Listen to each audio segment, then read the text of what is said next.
Once again, we're back at Manitowoc'S Evergreen Cemetery for part 2. Starting off today's episode, I will be discussing how the cemetery grew from its original 10 acres in July of 1852 to the 80 acres that make up the cemetery today.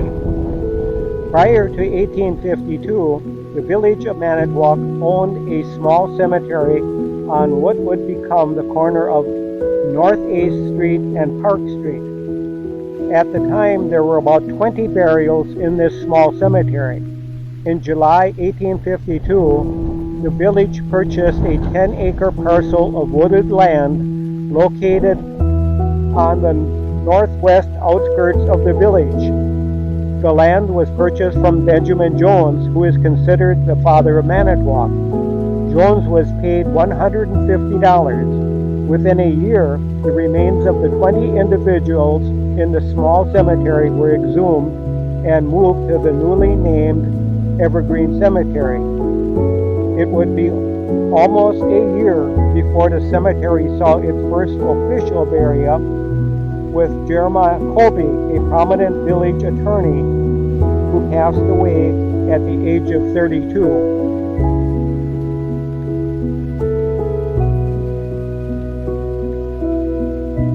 When first established, Evergreen Cemetery made provisions for individuals unable to pay for a proper burial plot. Often called Potter's Field, a biblical term, it was included in Section L, or the northeast section of the original 10-acre cemetery. The city continued to foot the bill for these burials until 1917, when the county took over these duties by establishing a Potter's Field on the south side of Manitowoc. By 1870, it was determined that Evergreen Cemetery would need to be expanded if they were to meet the needs of a growing community. With that in mind, the village purchased 43 acres of wooded land directly to the east of the original 10 acres. The purchase price was $3,000 or $70 per acre. Unfortunately, records for the 1870s are sketchy at best, so it is unknown when burials started to take place in the newly purchased area.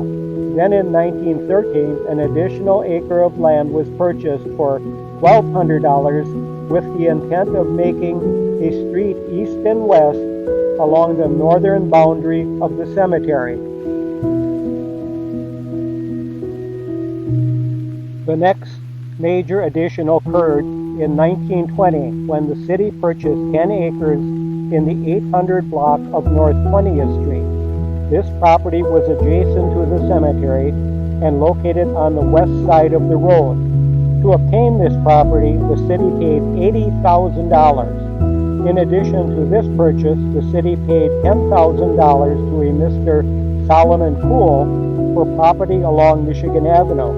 The high price was paid because on this 1 acre adjacent to the cemetery stood a very nice brick home built by Mr. Poole.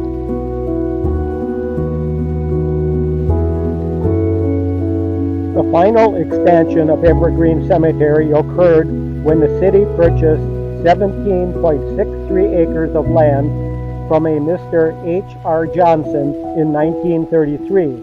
This property is located to the very back of the cemetery and where the current maintenance shop and Dow Chapel sits.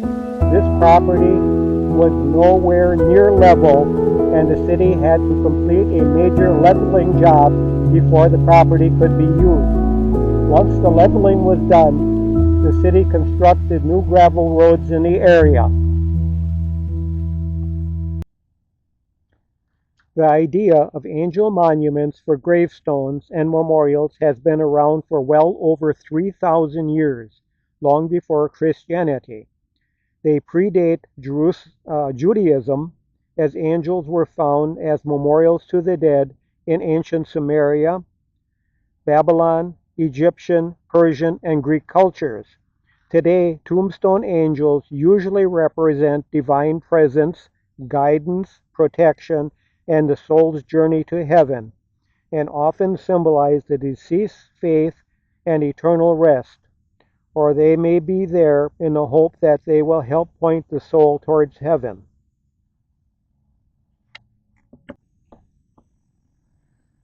I have walked past this building 1,000 times and never really took notice of it.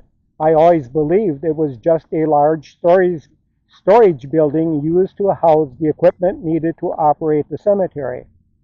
That was until I came across an old newspaper article stating that an upcoming funeral would be held in the chapel at Evergreen Cemetery. After reading the article, I said, "What chapel?" I had never heard of a chapel at the cemetery and wondered if once upon a time there was a chapel, but it had since been taken down. The next time I was in the cemetery, I took a close look at the area where a chapel might have been, and it was then that the storage building caught my eye. The old siding on the building, the decorative wood design on the front and back, the large double doors on the back all seemed right for a chapel. And a chimney. Why a large chimney to heat a simple storage building?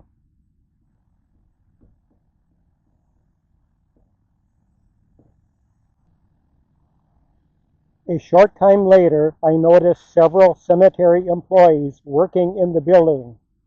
One of them had a good working knowledge of the cemetery, so I asked him if the building could have once been the cemetery chapel. He immediately confirmed my suspicions that the building had once served as the cemetery chapel. The building has been used for storage for the past 80 years, yet the cemetery workers still refer to the building as the chapel.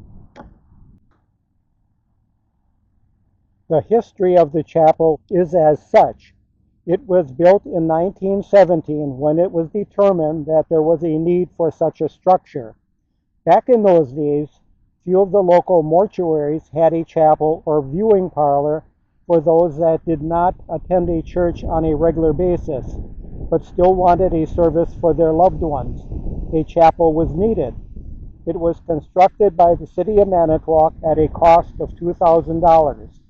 When completed, the chapel had two large doors in the rear of the building for bringing in and removal of the casket, a wood floor, a wood furnace for heating the chapel during the winter, although I believe this was converted to gas later on, a pump organ for music before, during, and after the service, and seating enough for a large funeral.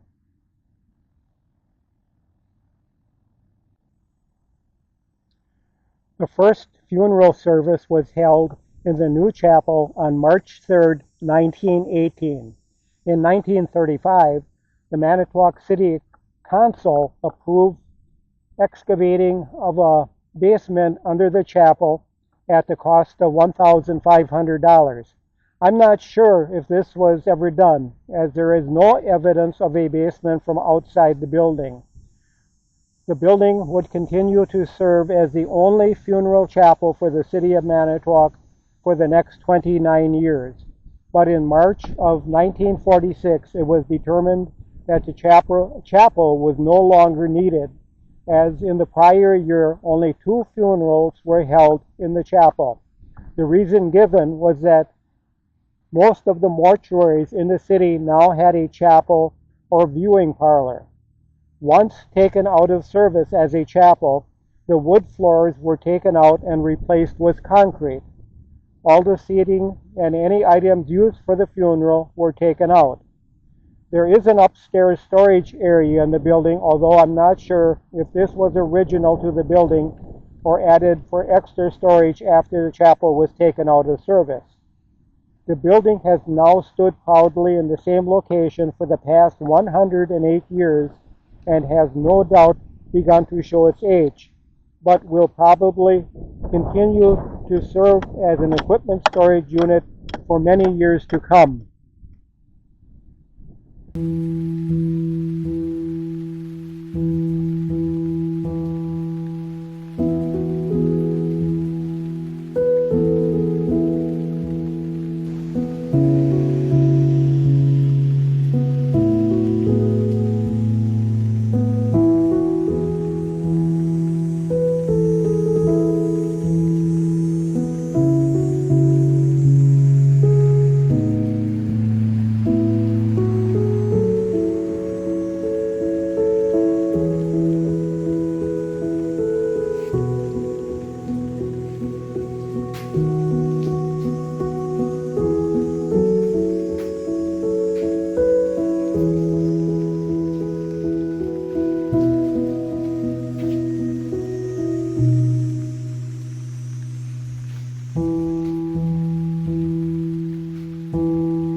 In most cases, the anchor and lighthouse are a straightforward nod to seamanship or naval service. As we continue our study of hometown heroes that gave their lives for their country, we review the sad story of Corporal Martin J. Monk. Martin was born March 14, 1891 in Manitowoc's South Side to John and Elizabeth Monk, one of 4 children. He attended Manitowoc schools and then worked as a salesman for several companies. He married on August 22, 1916, but just 8 months later, his wife Laura Monk passed away unexpectedly.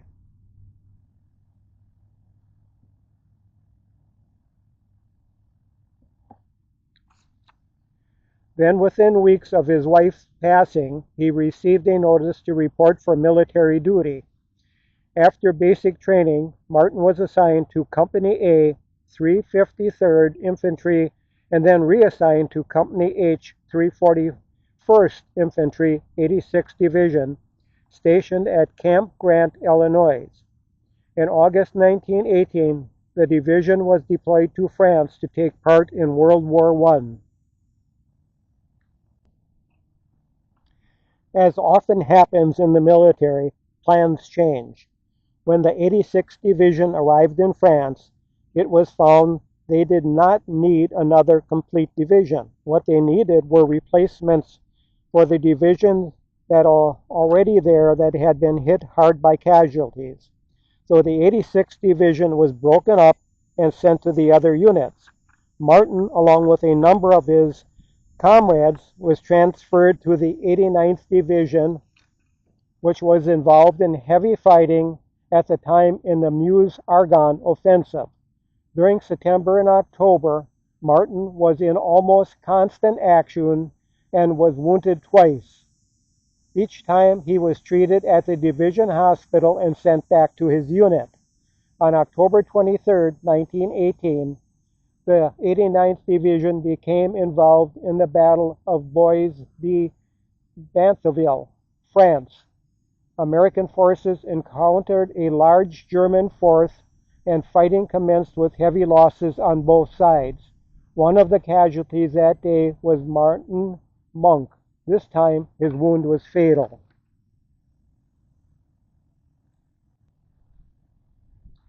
When word of Martin's death reached Manitowoc, the Monk family was devastated.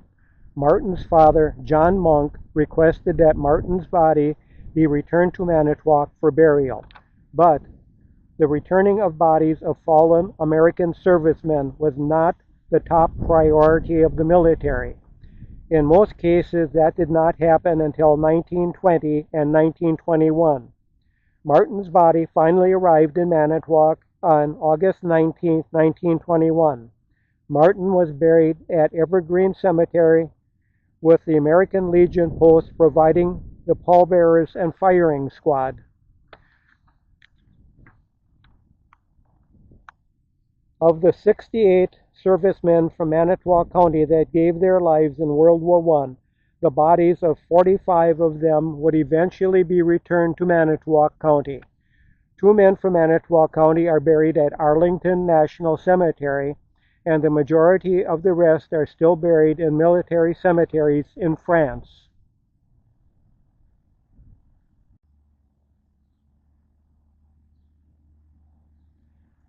Our next fallen hero is the story of 2nd Lieutenant Otto Gerhard Ost. Lieutenant Ost was born in Scandinavia, Wapaka County, Wisconsin, on August 13, 1893. He was one of 7 children born to John and Elizabeth Ost. Otto completed his schooling in Scandinavia and in 1913 moved to Manitowoc when his father took a job at Manitowoc Shipbuilding. In Manitowoc, Otto worked for the U.S. Post Office as a mail deliverer. In addition to his job, Otto joined Company H, 127th Infantry National Guard. He was called to active duty in 1916 when the 127th was mobilized and sent to the Mexican border after Pancho Villa's attack on two Texas towns. The 127th was part of the 1,500-man National Guard troops that were used to protect the border between the United States and Mexico. Because of the war in Europe, it was feared that the United States could become involved, so the National Guard was sent back to their home states. Otto Oss and Company H 127th returned to Manitowoc from Mexico in 1917. In that July, were called back to active duty for additional training at the Military Reserve Camp Douglas, Wisconsin. During his time, Otto was promoted to second lieutenant for his excellent service in Mexico.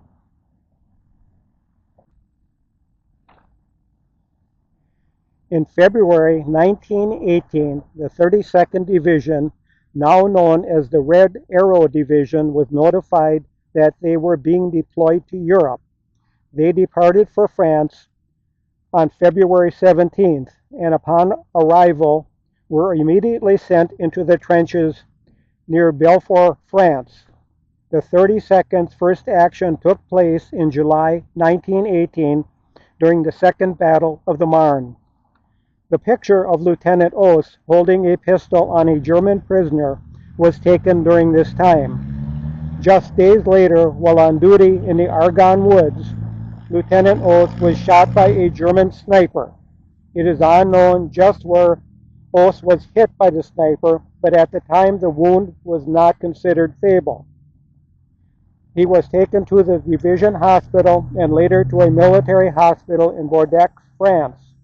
He would linger on there for the next 6 months and finally succumbed to his wounds on January 3, 1919. Lieutenant Oss was originally buried in a military cemetery in France. Upon notification of their son's death, his parents requested his body be returned to Manitowoc. His remains finally arrived in Manitowoc in early November 1920. Upon his burial in Evergreen Cemetery, military rights were accorded him by local veterans group. Lieutenant Oss was the 5th soldier to be brought back to Manitowoc from overseas.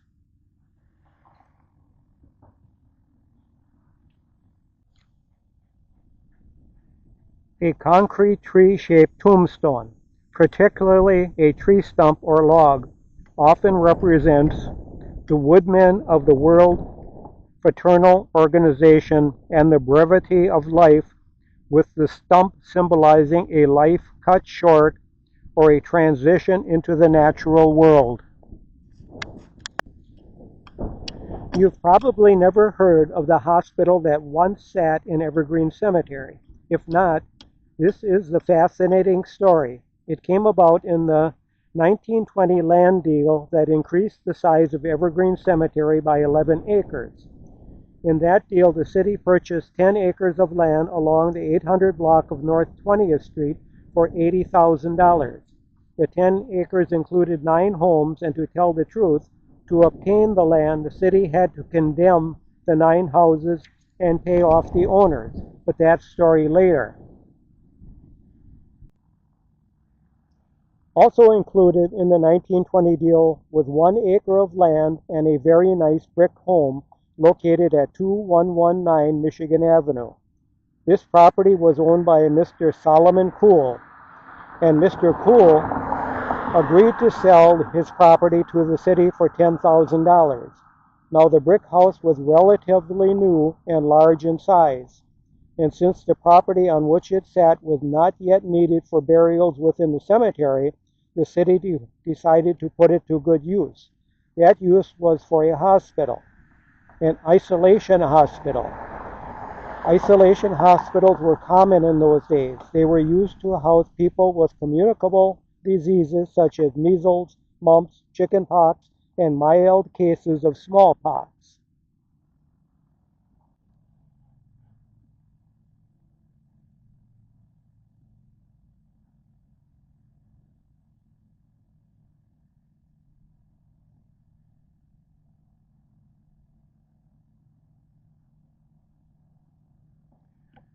It was not like an isolation hospital was something new to the city. In fact, the city owned an isolation hospital on a 10-acre farm on the south side of the city. This location proved to be inconvenient, and when the opportunity arose for a new and better location, the city sold the south side location to a Mr. George Alder for $2,500. Since Mr. Cool took all his furniture and belongings with him when he sold the property, the city now had to furnish the entire house before they could begin housing patients at the new location. In addition, sewer lines had not yet been run to that section of Michigan Avenue, and all the house had was an outhouse. To rectify the problem, the city laid sewer lines to that location and installed plumbing in the residence. A small amount of remodeling was done to the house before patients could be placed there. A telephone also had to be added to the residence so they had communication with other city agencies. The joke around the city at the time was that the isolation hospital had been placed in the cemetery so that they did not have far to take their patients if they happened to pass away.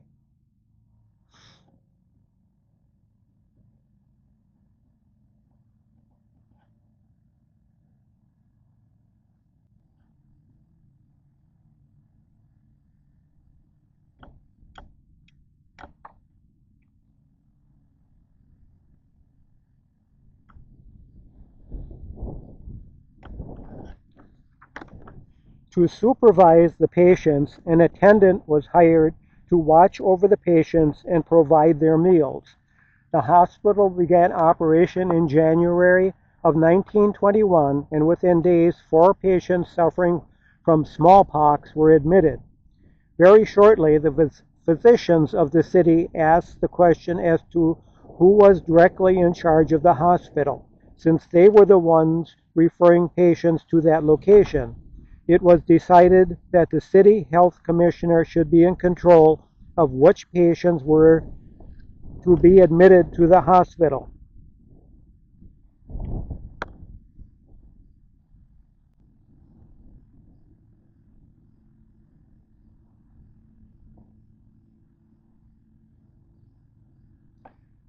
The system worked well for the first couple of years, but as time went on, fewer and fewer patients were admitted to the hospital, and the cost of keeping an attendant on duty 24 hours a day was proving to be expensive. Other agencies in the city, such as the City Probation Office, asked to use the residence for detention of juveniles when no patients were being housed in the hospital. This was considered until they realized that the juveniles would have to be removed whenever a patient was admitted. In 1930, a garage was added to the rear of the residence at a cost of $485.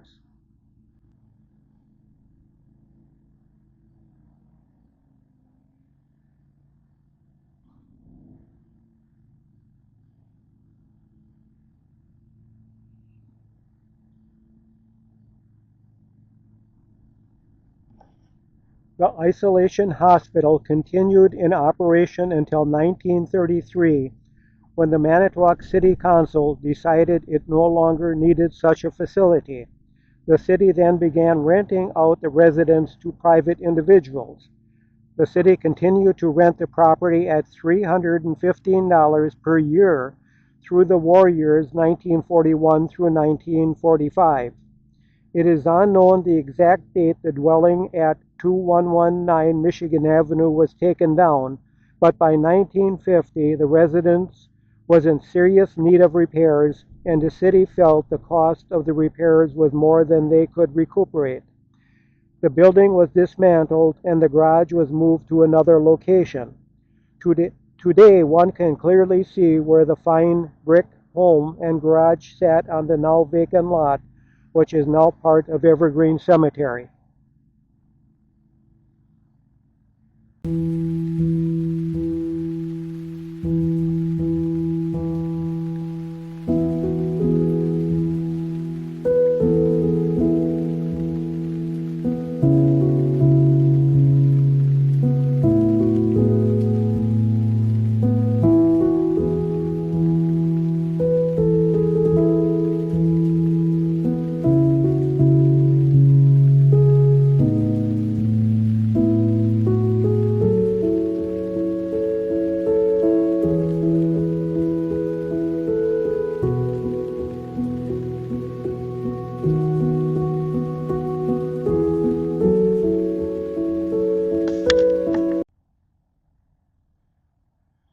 Paul Lewis Adams was another young Manitowoc soldier that gave his life during World War II.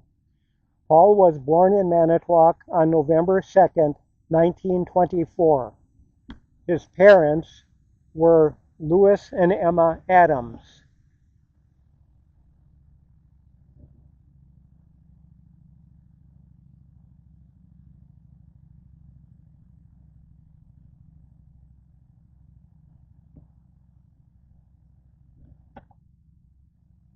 As a young boy, Paul attended Manitowoc grade schools, Woodrow Wilson Junior High School, and then moved on to Lincoln High School.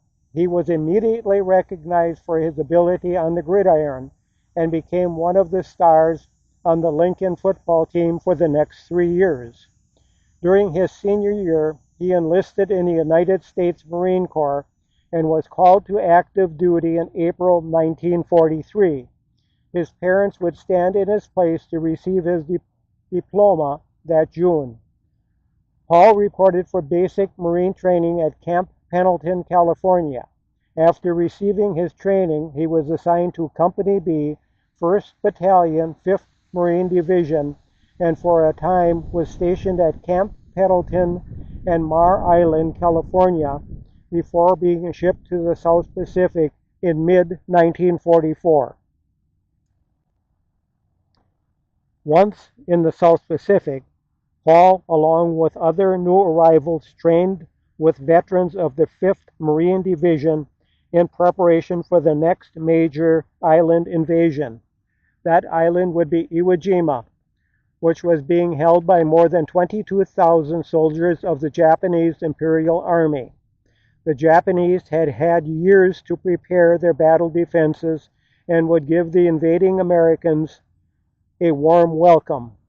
In a letter to his parents on February 5th, Paul wrote, "I am aboard a ship and about to take a ride which should be very interesting. I guess it will be just like a football game at Lincoln, and this time we should win. By the time you get this, I should be back and rested up, but don't worry about me. I'll be okay."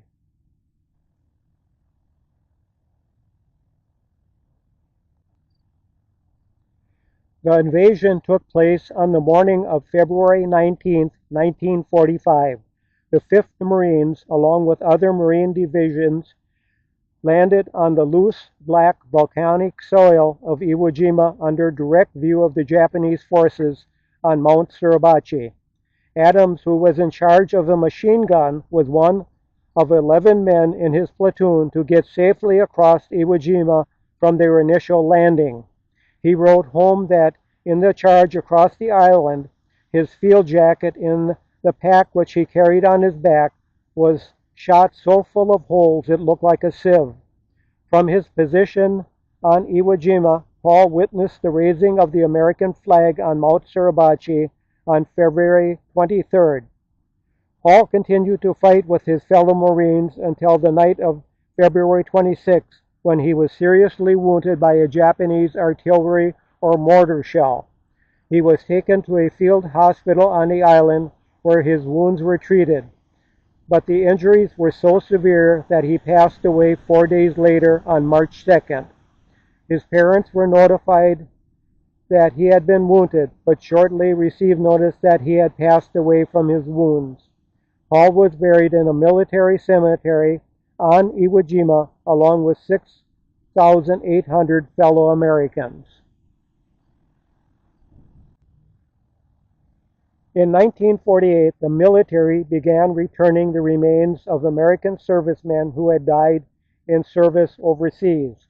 The remains could only be returned at the request of a parent or relative of the fallen servicemen.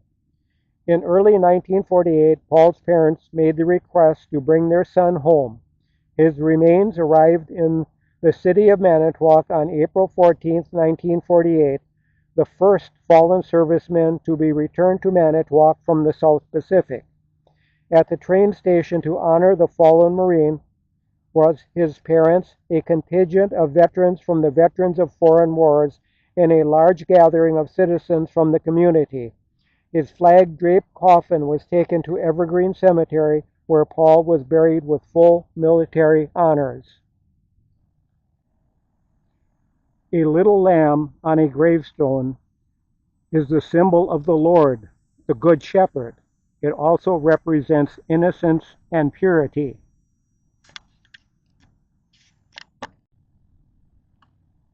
Our next World War II fallen soldier is Chester Lewis Tadic.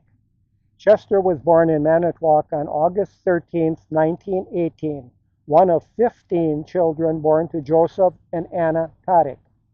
As a young child, Chester attended Manitowoc grade schools, Woodrow Wilson Junior High School, and Lincoln High School. After completing his education, he worked as a truck driver for Wisconsin Fuel and Light. Chester was called into service on April 1941 and sent to Fort Polk, Louisiana for basic and advanced training.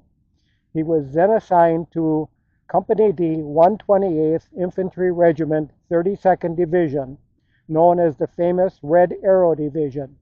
The 32nd Division sailed for the South Pacific on April 22, 1942, and arrived in Australia on May 1942. By September 1942, the 3 infantry regiments that made up the 32nd Division had been transported to Port Moresby, New Guinea.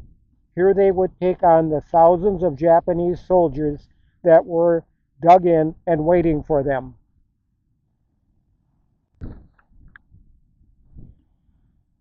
By mid-December, elements of the 128th Infantry, to which Chester was a part of, was involved in heavy fighting near the village of Buna and Buna Mission.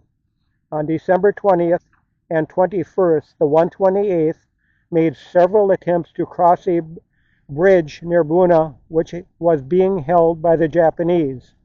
The 128th suffered heavy casualties in the attempt and were forced to cross downriver from the bridge. One of the casualties of this attempted bridge crossing was Chester Tadic, who was killed outright by enemy fire.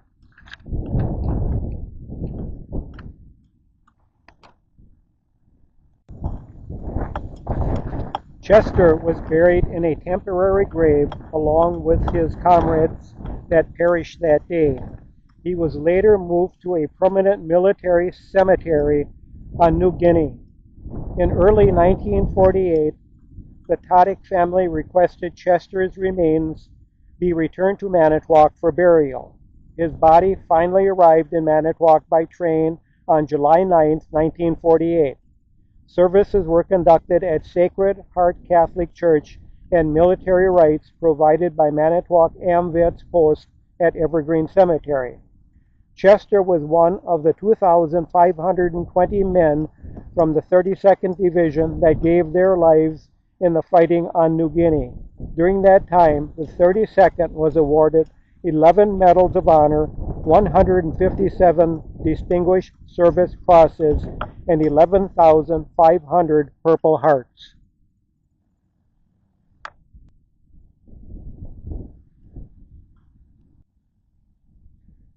An Egyptian symbol, the obelisk, can represent eternal life, heaven, or even the rays of the sun shining down forever on the deceased. If 55 feet tall, like this obelisk, it is exactly 1/10 scale replica of the Washington Monument.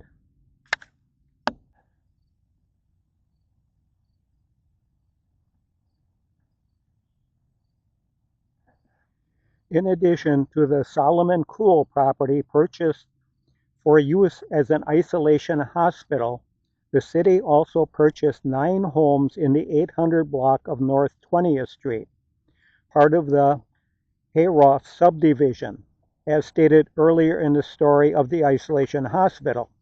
The owners of the 9 homes really had no choice but to sell to the city, for the city condemned the properties and paid the owners the fair market value. What the city wants, the city gets.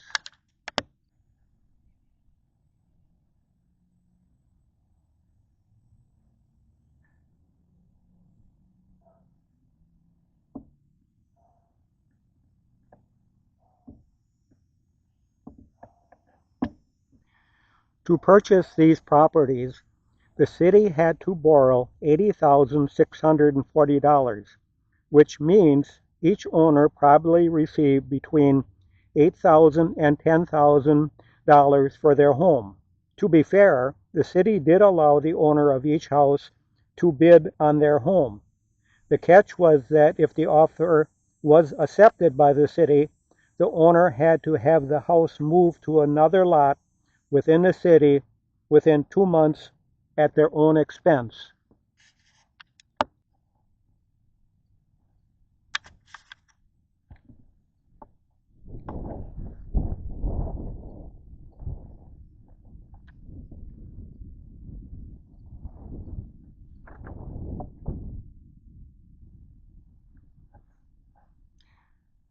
An example of this was a fairly new house located at 816 North 20th Street. This house was owned by Arthur H. Zander, who just happened to be the city clerk at the time. He bid $500 on his house, and his offer was accepted by the city. He had the house moved to a vacant lot at 1718 Michigan Avenue, just a few short blocks from North 20th Street. John Holgerson also bid $500 for his house and had it moved to a new lot. The cost of having the houses moved was not cheap, but in the end, the owners probably made out pretty good on the deal. In the end, all 9 houses sold on 12 bids for between $500 and $1,000.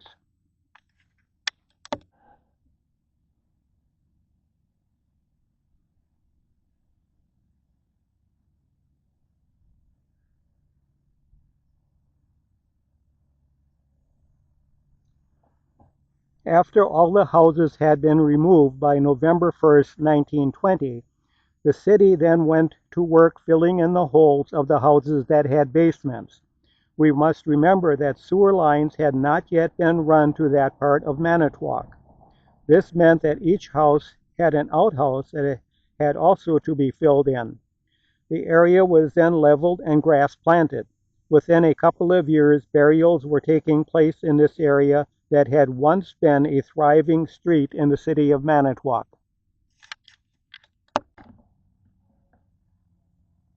Shroud monuments. You will see many draped objects in the cemetery. The shroud is a general symbol of mourning, but it may also symbolize a parting of the veil between this world and the next. Drapery was also an outward expression of mourning in Victorian times, as heavy black fabric would be draped throughout the homes of those in mourning.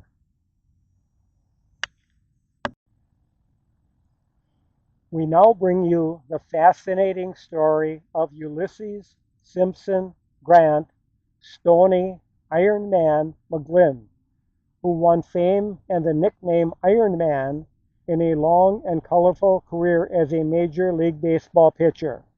Stoney was born on May 26, 1872 at Lancaster, Pennsylvania.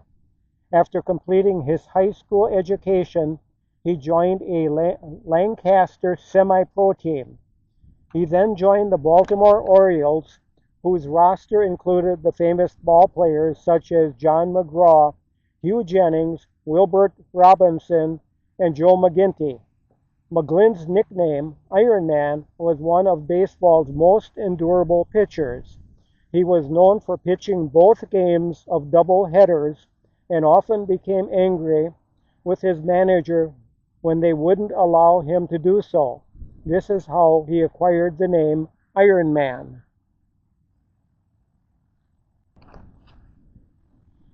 Stoney then moved on to the St. Louis Cardinals in a game which is still remembered today, where he pitched 16 innings against the Chicago Cubs, a game which was ended by darkness with the score still tied at 1-1. Stoney would go on to pitch for teams such as the Baltimore Orioles, Boston Braves, New York Giants, and the Philadelphia Phillies. Stoney also pitched several seasons for the original Milwaukee Brewers. With the Brewers, he pitched 13 shutouts and set an all-time American Association record by totaling 446 innings on the mound with nearly 50 complete games. His career with the big league teams pretty much ended when he was pitching a game against the Chicago Cubs. In fielding a bunt, he fell and broke his pitching arm. So, the question can be asked, how did he end up in a cemetery in the city of Manitowoc after his death? The answer is that after his pitching arm had, for the most part, healed, he was talked into coming to Manitowoc and pitching for the Aluminum Goods Manufacturing Company baseball team. The offer also included a job offer at the Goods. He accepted the offer, and he, his wife, and children moved to Manitowoc, where he would remain for the rest of his life. For many years, he would both manage and play for the Aluminum Goods baseball team. In 1934, McGlynn was honored at an old-timers game at the Milwaukee Brewers baseball park. The famous Babe Ruth was also at that game, and a picture from that event shows McGlynn in Milwaukee Brewers uniform standing next to Babe Ruth. Stoney would pitch his last game at the Valders baseball park, and when halfway through the game, he turned the ball over to his son to finish the game. He would pass away several years later. Stoney died on October 26, 1941, at 69 years of age, and is buried alongside his wife in Evergreen Cemetery, with a baseball history not to be forgotten.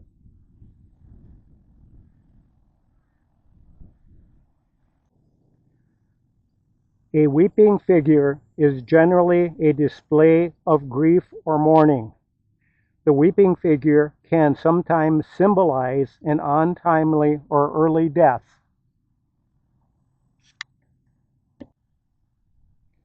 Another well-known Manitowoc athlete was Arthur W. Ulbrich, born December 29, 1921, son of Arthur F. and Matilda Ulbrich. Arthur began his career on the gridiron at Lincoln High School in 1937. Upon graduation from Lincoln in 1940, he attended the University of Wisconsin-Madison, where he also played football. In 1942, Arthur was drafted and signed by the Green Bay Packers Hall of Fame coach Curly Lambeau. In addition to the Packers, he would go on to play for the Pittsburgh Steelers, Chicago Cardinals, and Boston Yankees. In 1944, Arthur was called into military service and was assigned to the U.S. Navy. He would spend the next 2 years on the USS Wasp, an 872-foot aircraft carrier. The Wasp served in the South Pacific during World War II and earned 8 battle stars. After the war, Arthur returned to Manitowoc, where he joined the Manitowoc Fire Department. He would rise from driver to battalion chief with 39 years of service.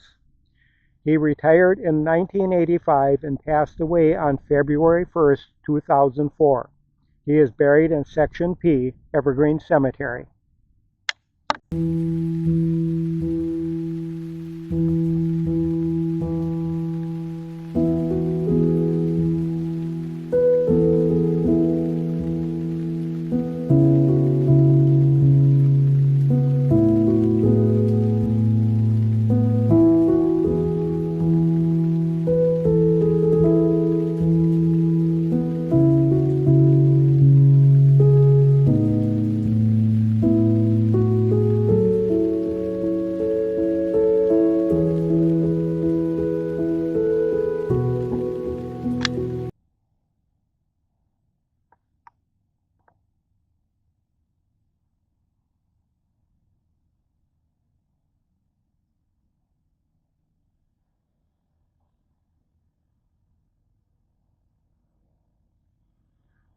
It's hard to imagine putting a playground in a cemetery, but that's what the city of Manitowoc did in 1936.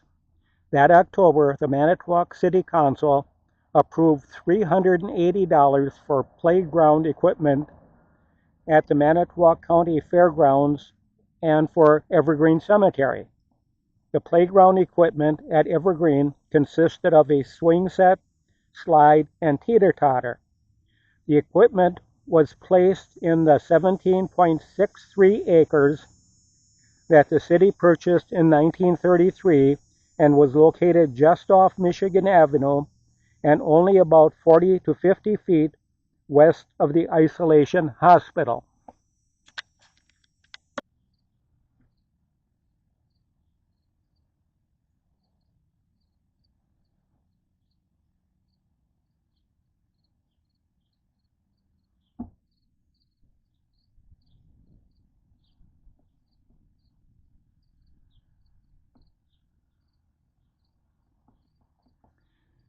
Now we do have to remember that when the new playground equipment was installed, that newly acquired property was not yet used for burials. But time marches on, and in short order, burials began to creep down this way. Even when burials took place just across from the playground equipment, it would remain in place for many years. And yes, children did play on the equipment during its life in the cemetery. The playground equipment was finally removed sometime in the early 1990s or 2000s. It had become unsightly and possibly unsafe due to age, but had served the city well for almost 70 years.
I want to thank you for watching History of Manitowoc'S Evergreen Cemetery Part 2. I will shortly be adding Part 3 in this series.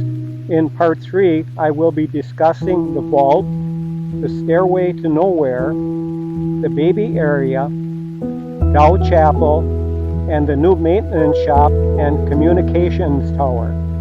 So once again, thank you for watching.